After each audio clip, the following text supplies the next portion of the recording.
As Representative Thomas Massie gazed straight into the face of FBI Chief Kash Patel, he wasn't simply posing a standard administrative query. He unleashed a political explosive concerning the Jeffrey Epstein documents, a subject the D.C. elite have fiercely sought to conceal forever.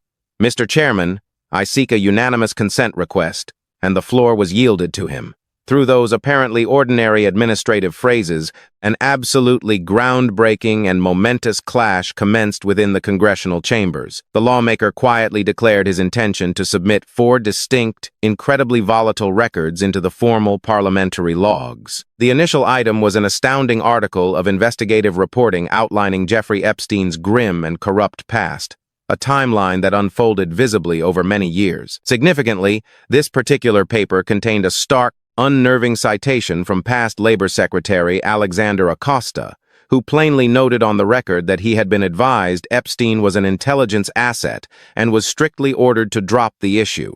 The subsequent file submitted was a troubling dossier named "What Epstein's Bodyguard Warned About His CIA Connections."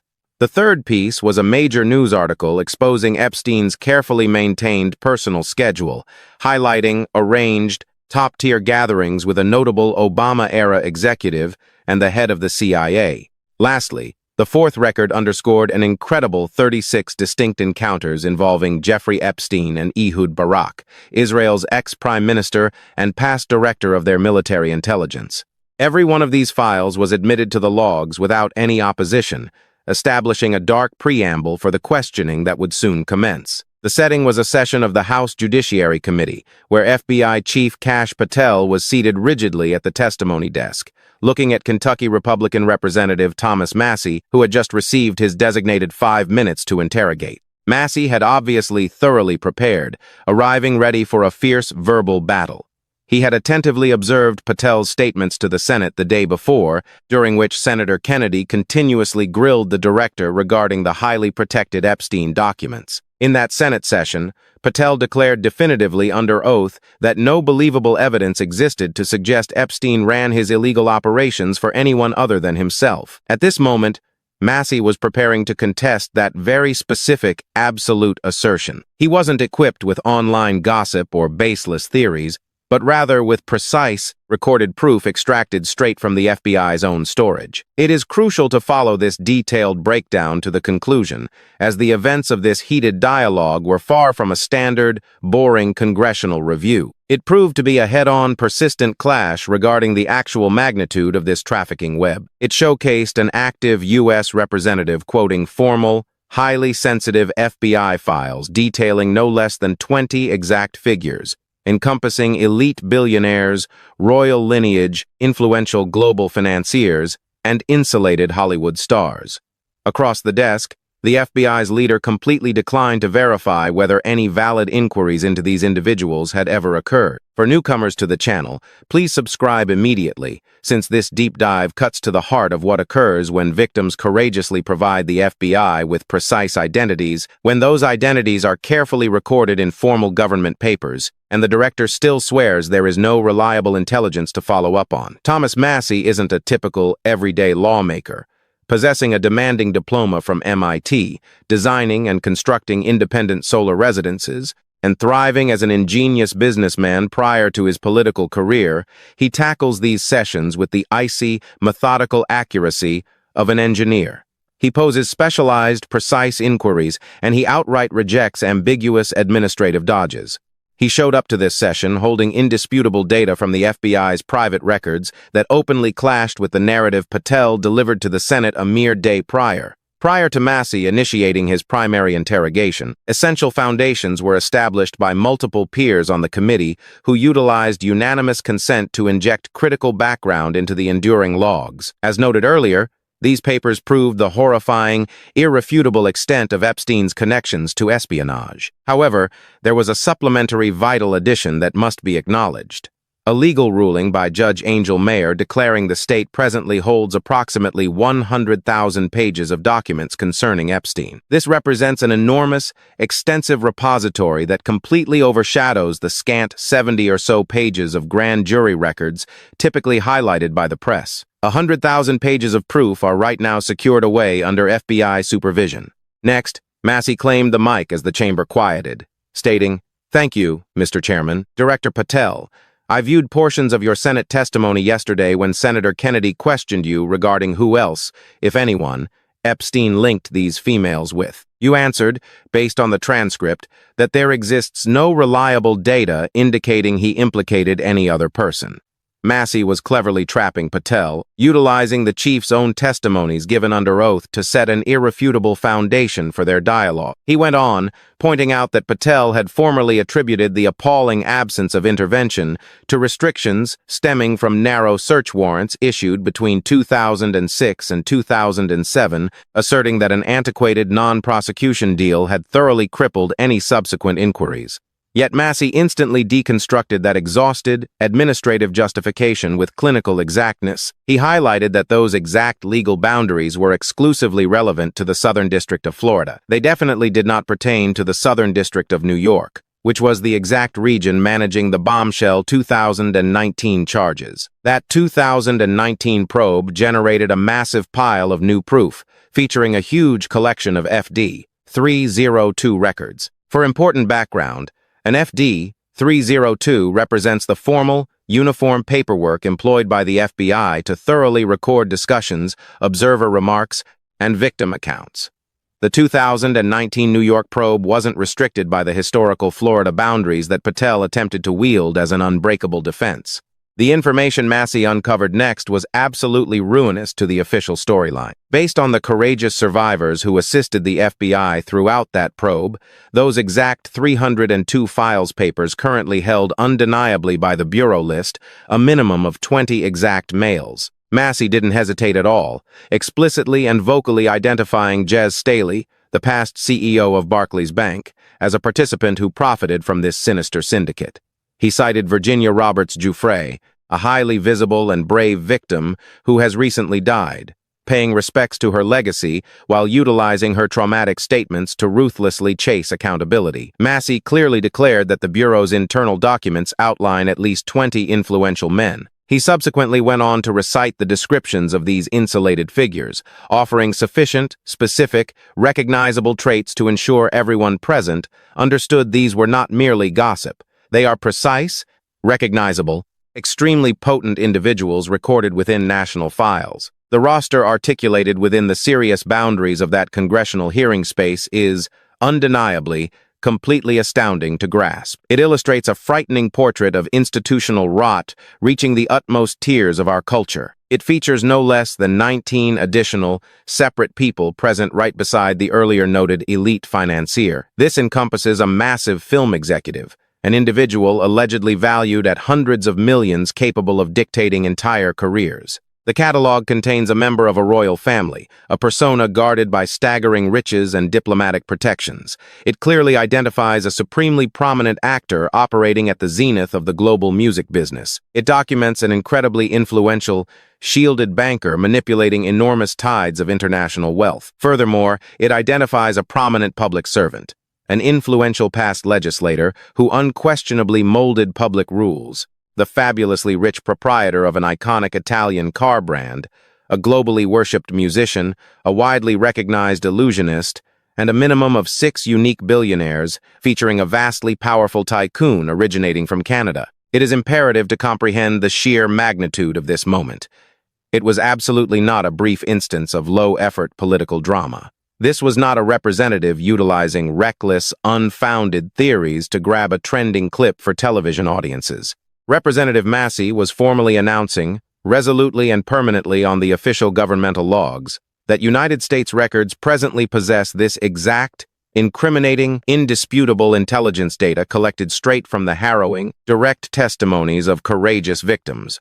We know these people exist in the files that the FBI controls, Massie announced with absolute certainty. He modestly conceded that while he may not be aware of exactly who every single one of them is, the FBI unquestionably is. Following this was the ultimate climax of the entire proceeding. Massie shifted forward, stared straight into Chief Kash Patel's eyes as the noticeable pressure intensified immensely in the room, and posed a flawlessly formulated, unavoidable query. Have you launched any investigations into any of these people? And have you seen these 302 documents? I urge you to pause for a moment to like and distribute this clip everywhere you can, because what Representative Massie achieved in that singular, stunning instant was truly legendary.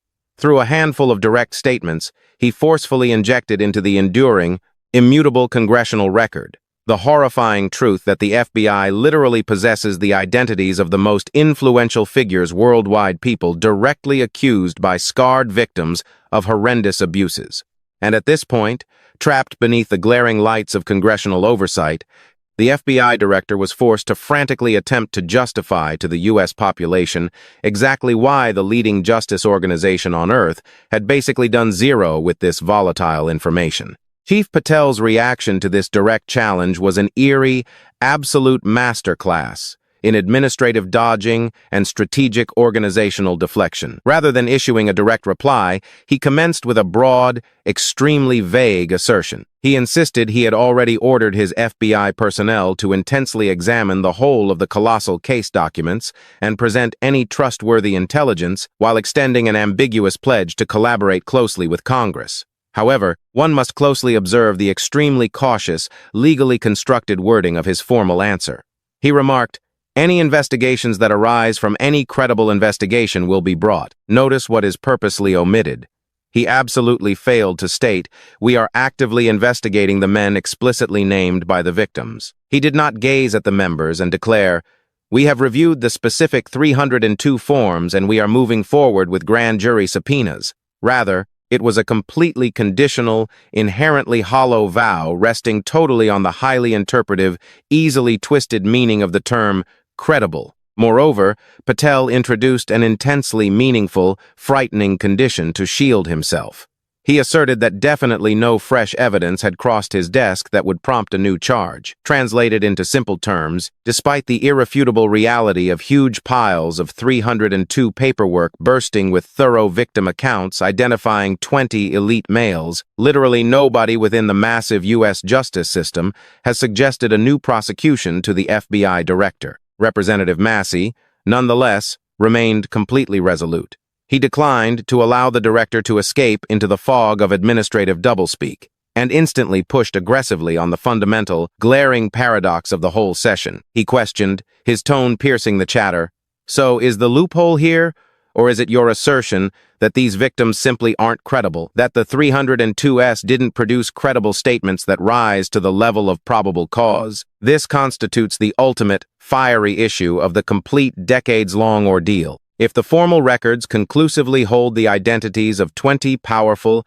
internationally known males, and zero police inquiries have transpired to bring them to justice, is it because the top Justice Department formally views these scarred survivors as outright deceivers?" Recognizing the snare, Patel immediately shifted the blame miles away from his own person and the present version of his bureau. He argued defensively that it was completely not his individual claim that the survivors were fabricating stories. Instead, it was the formal conclusion of two entirely separate U.S. attorneys' branches, stretching across three distinct, separate executive administrations, which had previously scrutinized those very same documents. He was basically presenting a stance of supreme organizational timidity. Since national prosecutors in the distant history had silently chosen to pass, the modern FBI was entirely cleared of any moral, principled, or lawful duty to chase justice in the present. It serves as the ultimate example of the shared, institutional decision-making of the apparatus over many years, a hidden barrier of red tape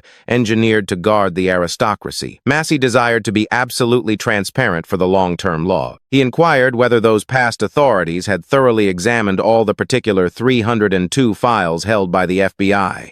Patel rapidly verified, responding merely, "Yes, sir." It was precisely at that moment that Massie posed the single most crucial, destructive secondary question of the afternoon. He tilted inward and asked Chief Patel if he, individually, operating in his highest role as the chief of the FBI, had taken the time to sit and personally read those essential 302 files wherein the survivors expressly identify the elite individuals who savagely mistreated them. Patel's reply was an astounding, shocking, and completely shameful confession of dereliction. "If I personally? No, but the FBI has. Allow that to settle for a second. The chief of the FBI, summoned to speak under oath before the U.S. Congress regarding the most infamous trafficking syndicate in recent American memory, confessed aloud, for the whole globe to witness, that he had not even personally analyzed the fundamental primary papers holding the survivors' main accusations. He is leaning completely on sanitized, censored overviews and hushed rejections passed up to his desk from unidentified juniors.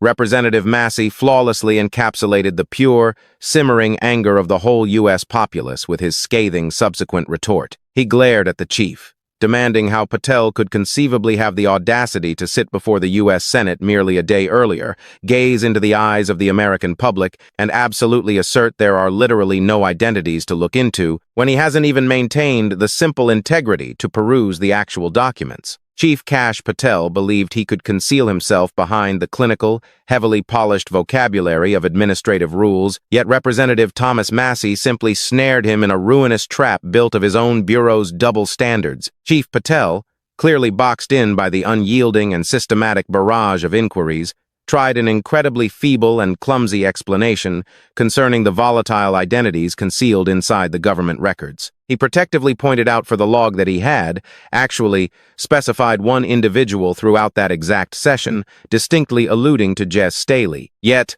this represented an obvious and awkward pivot, since literally everyone present in that tense hearing chamber was perfectly aware that it was Representative Massie who had aggressively introduced that exact identity into the dialogue just moments before. Acknowledging his blunder and the crumbling storyline, Patel subsequently quickly fell back to the assumed shelter of rigid organizational rules. He officially declared that the DOJ and the FBI are merely not in the habit of openly broadcasting survivors' identities. However, subsequently, he appended a pivotally alarming condition that laid bare the Bureau's actual functional protocol. He asserted that national justice entities are likewise not in the practice of distributing what they privately consider to be incredible intelligence. This exact phrasing is a standard, classic administrative dodging maneuver. It purposefully merges two completely separate, fundamentally distinct topics in a strategic effort to profoundly bewilder the U.S. citizens and the Legislative Review Board. The primary matter at stake is the absolute, undeniable need to preserve the inviolable anonymity of the survivors by withholding their names from the public, a measure that literally everyone spanning the ideological divide fiercely agrees is the proper and ethical course of action. Yet the secondary, much darker matter is the Bureau's unyielding denial to genuinely probe,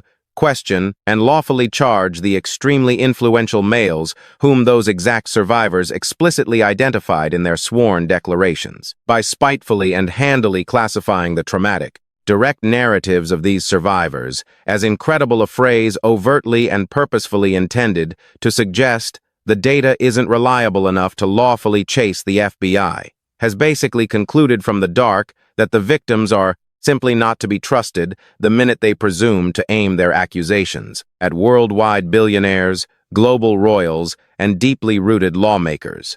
This profoundly insulting classification prompts several frightening queries.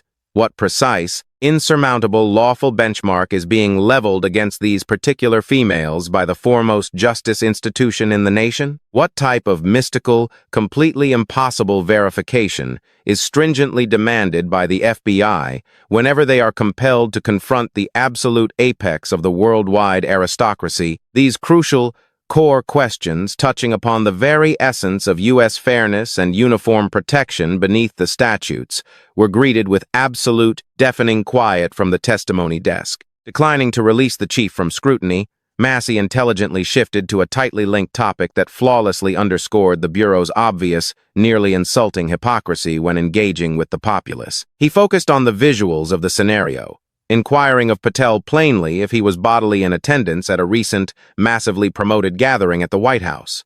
Throughout this particular gathering, the Attorney General contentiously distributed selected segments of the incredibly confidential Epstein documents directly to a collection of specially chosen internet personalities. Chief Patel verified that he was indeed at that promotional meetup. Massie subsequently leaned toward the mic and issued a cutting, memorable condemnation that utterly tore down the executive branch's ethical high ground. So if you are willing to meet with social media influencers who stood to benefit from the sensational and sad stories of these victims, will you meet with the victims as well? It was a ruinous, precise unmasking of the present administration's genuine foundational goals. The national government is completely prepared to exploit these sorrowful, intensely agonizing files for low-cost promotional wins, nonchalantly distributing them to digital celebrities who are merely hunting for web fame and algorithmic reach. Still, concurrently, they completely and callously declined to permit a simple, respectful meeting with the actual females whose existences were methodically and savagely ruined by this trafficking enterprise. Trapped by this irrefutable paradox, Patel provided a clinical, completely mechanical reply, icily declaring that the FBI will converse with literally anyone who happens to hold fresh intelligence. When Massie forcefully pressed the matter, insisting on knowing if Patel would individually dedicate the time to converse with these courageous victims, the chief bluntly declined. Rather, he shielded himself yet again, passing that burdensome, ethical obligation to the unidentified, faceless workers assigned to managing the investigations deep inside the massive national bureaucracy. This entirely downgraded the survivors to simple prospective conduits of extra proof, instead of handling them as people who deserve straightforward answers from the exact agency they courageously partnered with. The representative, functioning with clinical exactitude, was not even close to finished laying bare the decay inside the apparatus. He raised the incredibly questionable, profoundly dubious scheduling of the FBI's latest, enormous record release. Massie questioned the chief if there was a precise, highly planned directive to unleash these thousands of documents to the Legislative Review Board on the exact same date that he had officially presented a discharge petition. For individuals who may not intimately understand the intricate, inside baseball details of the legislature, a discharge petition represents an astoundingly strong procedural tool. It is specifically utilized to circumvent executives and forcefully mandate an obligatory ballot on bills directly on the House floor whenever the power structure intentionally declines to move. Massie was directly suggesting that the FBI intentionally accelerated a huge, chaotic record dump merely to sabotage his impending legislative tactic, frantically attempting to dictate the unmanageable media cycle. Chief Patel, unsurprisingly, professed absolute and total unawareness concerning the precise scheduling, experiencing an incredibly convenient lapse in memory exactly when it counted most. Massie subsequently exposed the genuinely horrific, unpardonable result of that politically driven, hurried action. Since the Bureau was wildly rushing to release the papers to preserve political dignity and thwart a discharge petition, they neglected to adequately and completely censor the incredibly sensitive records. During their disorganized haste, they inadvertently, tragically revealed the concealed identities of numerous participating victims who were, justifiably and logically, enraged at this monumental violation of faith. This signifies an enormous, disastrous blunder by the FBI's management teams. It wholly and absolutely subverts, if not completely shatters, Chief Patel's prior, meticulously constructed justification that their main, motivating priority in this whole situation was purely guarding victim anonymity. Pivoting to the most shadowy, most fiercely protected, and profoundly troubling segment of the whole Epstein narrative, Massie ventured to pose the definitive espionage query. He glared at the chief and directly inquired if Patel had completely investigated any of the speculated CIA links. He questioned if Patel had actually viewed the intensely restricted CIA dossier on Epstein, and, most importantly, if he actually desired to view it, would the CIA genuinely permit the chief of the FBI to see it? This unrelenting, straightforward line of interrogation directly attacks the persistent, deeply alarming, and broadly debated hypothesis that Jeffrey Epstein functioned for years as a fiercely guarded, astoundingly useful espionage operative. We must recall the volatile papers Massie submitted into the logs before. Past Secretary Alexander Acosta's jaw-dropping, recorded confession that he was informed Epstein was tied to intelligence and to stay away from it. The frantic, pressing alert from Epstein's personal security detail about profound CIA connections, and Epstein's personnel, obsessively maintained schedule, displaying top-tier gatherings with an Obama-era official and the head of the CIA. Chief Patel's reaction to this string of questions was exceptionally cautiously phrased, unquestionably reviewed by a huge group of government attorneys before the session. He anxiously declared that he could merely answer on behalf of the FBI, and appended a huge, incredibly telling condition. That's presuming there's a CIA case file. He subsequently asserted the FBI has scrutinized absolutely everything that was given to them by the cross-agency network. We must carefully observe the massive, intentional equivocation in his pledged testimony. He assumes there is a dossier, cautiously avoiding confirming or denying its true physical reality. Moreover, asserting the position that they inactively examined what was willingly given to them by other departments is hugely, fundamentally distinct from fiercely insisting on everything that truly exists throughout the whole intelligence network. Massie pursued with a stunningly straightforward, plain query that provided zero space to evade. Would you be willing to look at the CIA file on Jeffrey Epstein? Patel answered with much more conditional, evasive, political phrasing. He declared that if such a record exists, and if it hasn't previously been handed over, the FBI will examine any fresh case clues. There was absolutely zero solid pledge to actively, tirelessly chase down the genuine facts regarding Epstein's deeply rooted, incredibly questionable espionage links.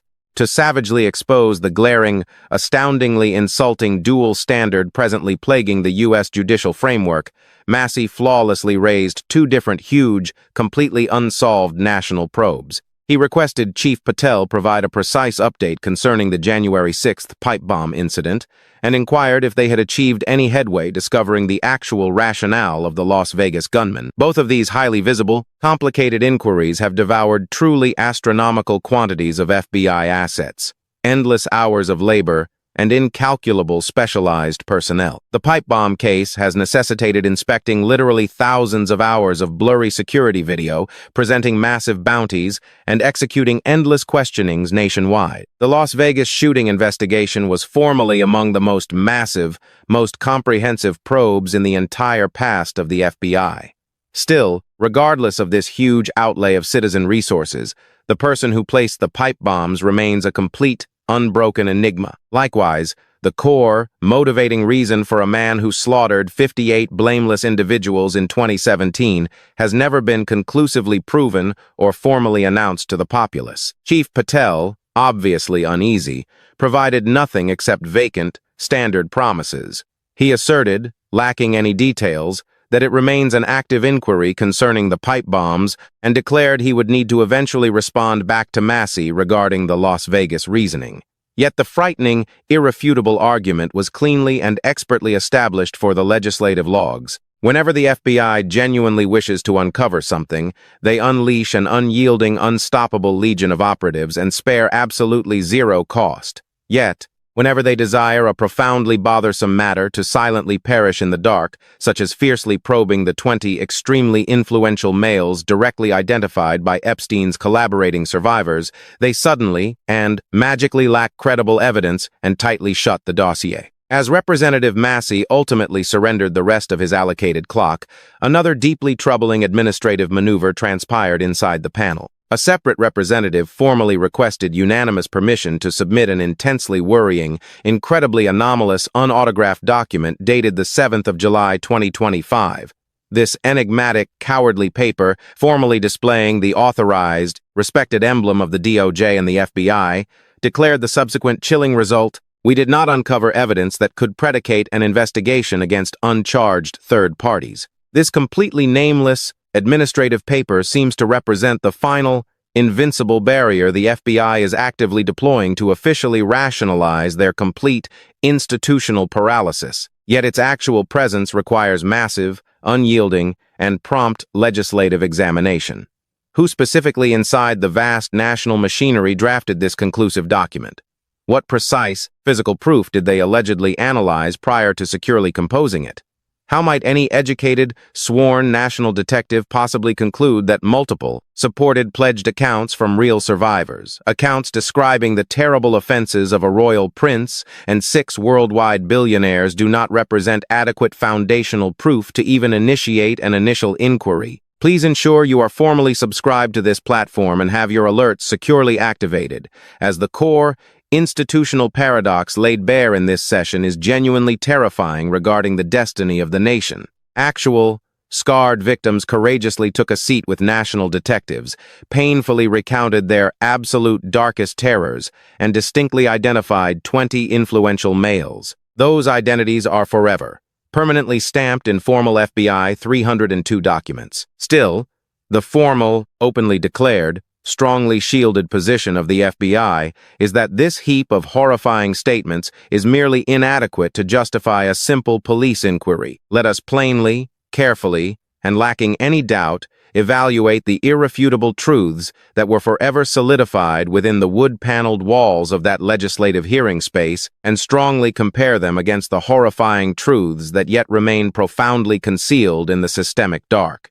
It was solidly proven, utterly beyond any shred of suspicion, that formal FBI FD 302 papers currently contain the painful, extremely specific accounts of victims who distinctly identified 20 powerful men. Representative Thomas Massie definitely did not mince words. He specifically identified Jez Staley and colorfully, precisely outlined the profiles of the remaining participants. He illustrated a terrifying image of insulated, worldwide influence that encompassed film executives commanding vast societal sway, individuals of global royalty, incredibly influential legislators who strongly mold national guidelines, and no fewer than 6 international billionaires.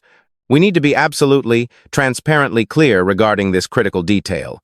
These are not web-based rumors constructed in the obscure, crazy spaces of the internet. They are concrete, physical, national proof presently resting inside locked state storage cabinets.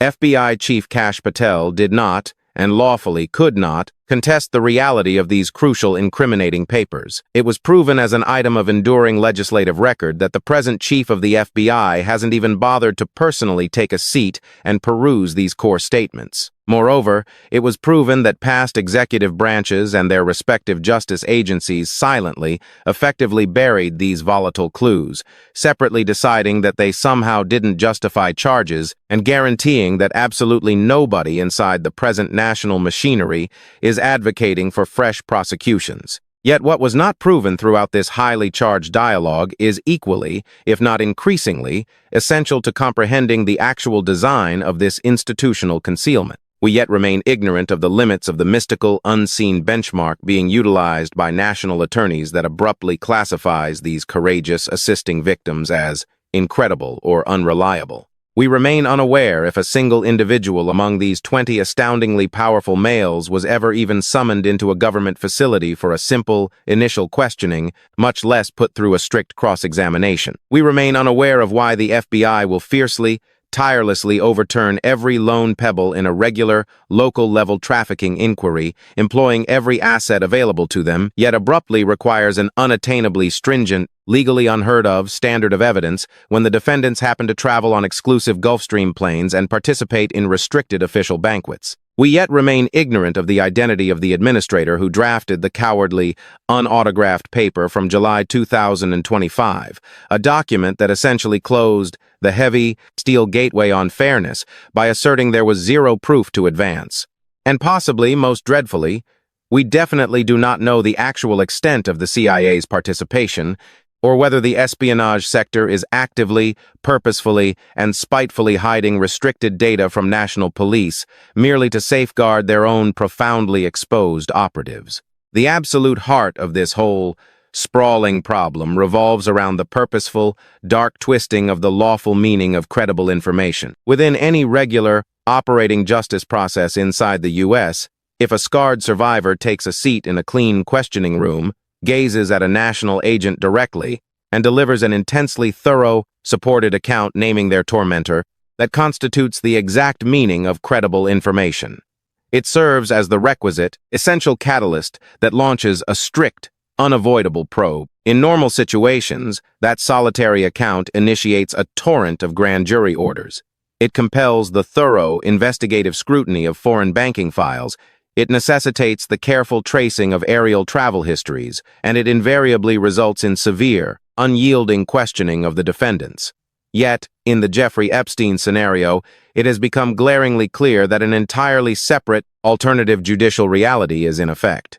Chief Patel's justification relies heavily on the administrative pretext that past attorneys believed they were unable to present an ironclad, invincible argument for court. Yet that reasoning represents a drastic, deliberate warping of the U.S. judicial framework. You definitely do not require evidence past a reasonable question merely to commence a probe.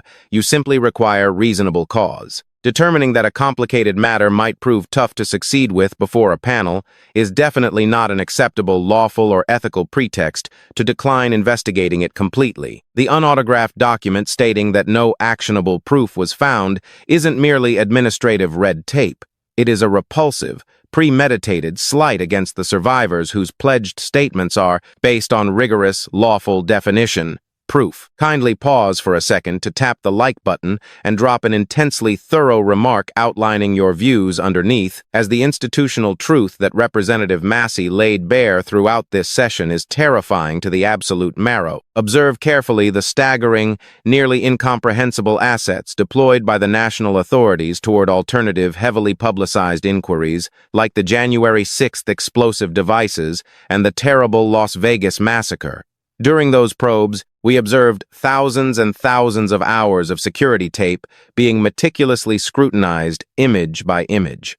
We observed endless questionings executed spanning multiple territories, mobile network towers drained for information, and huge cross-department teams organized possessing apparently boundless funding. Yet when courageous victims deliver the FBI a silver platter etched with 20 powerful identities and the precise particulars of their offenses, the massive, invincible national apparatus slows to a purposeful, premeditated, and intensely questionable standstill. This huge, obvious contrast in asset distribution shouts to the cosmos that probing vigor is a deliberate choice, and that separate, vastly gentler regulations apply solely to the elite echelon. The espionage facet surrounding this whole narrative renders this truth even bleaker and much tougher to unravel. If Jeffrey Epstein was genuinely entangled with the CIA, the Mossad, or any alternative worldwide espionage entities, there exists a huge, unbreachable institutional motivation to conceal the facts permanently. Espionage groups endure, prosper, and preserve their international influence upon a bedrock of absolute, indestructible silence. If uncovering the genuine extents of Epstein's enormous illegal web entails simultaneously unmasking vital espionage operatives, exposing elite cross-border extortion rings, or openly revealing profoundly exposed ambassadors and leaders of state, the state defense machinery will continually, without exception, elect to guard the mission rather than guarding the blameless survivors. Although we are unable to establish this conclusively lacking access to the concealed, intensely restricted documents, the indirect proof is overwhelming. The complete, uninterrupted barrier of organizational quiet spanning multiple presidencies, the weird and historically anomalous mercy of his initial lawful non-prosecution agreements in Florida, and the definitive, unwavering denial by present executives to pursue the 20 identities recorded in their internal files, all signal toward obscure, invisible powers that are vastly stronger than normal policing procedures. Chief Patel's astonishing pledged confession that he hasn't individually reviewed the primary 302 files serves as the flawless, crystal-clear embodiment of this profoundly rooted institutional decay. It isn't simply an error. It represents a premeditated tactic that grants him the perfect, invincible barrier of reasonable denial. By purposefully leaning on the cleansed overviews of unidentified, anonymous underlings and blindly yielding to the concealed, intensely dubious rulings of past government administrations, the link of responsibility is totally and absolutely scattered. It constitutes an ingenious administrative maneuver guaranteeing that zero individual person, zero distinct chief, and zero singular attorney ever needs to accept the direct fault for permitting billionaires to walk away untouched. It represents merely the machine operating exactly how it was designed to operate when managing the aristocracy. You need to distribute this recording wherever you conceivably can, across all networks, as this intense, illuminating dialogue is presently enshrined permanently in the enduring legislative logs. Thomas Massie conclusively demonstrated that the FBI possesses the intelligence they require. They hold the pledged, painful statements. They possess the exact identities. The predominant problem at play is not a shortage of usable proof. The problem is a total, institutional, and horrifying lack of resolve to make the worldwide elite answerable for their most evil transgressions. This review panel successfully yanked back the thick velvet drape and exposed a dual-tiered framework of fairness in its rawest, most gut-wrenching, and irrefutable shape. We need to examine the truth regarding how rules are enforced within this nation. A normal blue-collar individual charged with comparable offenses by numerous partnering survivors would find their main entrance busted down by a heavily armed tactical unit prior to sunrise. Their resources would be instantly locked. Their public standing would be annihilated on the nightly broadcast, and they would remain locked inside a cement room waiting for trial. Yet a royal family member, a powerful worldwide financier, or a billionaire investment executive receives quiet and effective defense via an unseen, unbreachable castle of administrative documents, intensely censored files, and flawlessly redirected blame. The reality that the present executive branch enthusiastically hosted a massively promoted media event welcoming digital celebrities to the White House to debate the Epstein documents for internet fame, while absolutely disregarding and forsaking the actual traumatized victims who supplied the real proof, demonstrates exactly where their actual allegiances rest. Controlling the public storyline, managing the appearances, and protecting their image on digital platforms is enormously more vital to the power structure than undertaking the difficult, unrelenting labor of securing genuine fairness. Thus, I am straightforwardly requesting you to remark underneath and ensure your voice is heard regarding this vital ongoing discussion. Do you truly trust that pledged, incredibly specific survivor accounts presently resting in secured FBI storage are sufficient to launch a standard police probe? Do you swallow the weak, spineless justification that anonymous administrators from decades ago silently concluded the proof simply wasn't adequate and therefore the chapter needs to stay shut in perpetuity? Do you suspect deeply ingrained espionage links, worldwide intelligence gathering, and the danger of catastrophic extortion are the actual, unsaid rationales? These 20 influential males are resting peacefully overnight, lacking dread of a national charge. These aren't minor, theoretical inquiries intended for a university discussion society. They pierce at the absolute core of our culture, inquiring whether the U.S. judicial framework truly functions for all people equally, or if it constitutes simply a complicated, heavily financed mirage, a dramatic instrument utilized to control and soothe the broader populace, while silently conferring absolute, invincible protection to individuals resting easily at the absolute pinnacle of the class structure. Representative Thomas Massie did not require theatrical exaggeration, political posturing, or unconfirmed gossip to establish his argument. He brilliantly leveraged the state's internal recorded documents, their internal processes, and their own pledged statements against them. He laid bare the terrifying, uneasy reality that the framework might not be malfunctioning whatsoever. Instead, it might be functioning exactly, flawlessly, the manner it was carefully engineered to operate, since the very start shielding total power and mercilessly quieting the exposed victims who possess the courage to vocalize their truth. The severe, irrefutable, and profoundly insulting difference between the FBI's phenomenal capacity to marshal enormous, boundless assets for political events or favored probes, and their abrupt, mystifying, and rigid immobility concerning high-level human trafficking is definitely no mistake. It represents a mindful, purposeful decision, and the transcript of this session is now forever etched into history. The spineless, unautographed document is completely revealed to the unforgiving glare of societal examination. The 20 identities remain secured inside the national records, awaiting somebody courageous enough to pursue them. The ultimate inquiry going forth is no more what the FBI is aware of.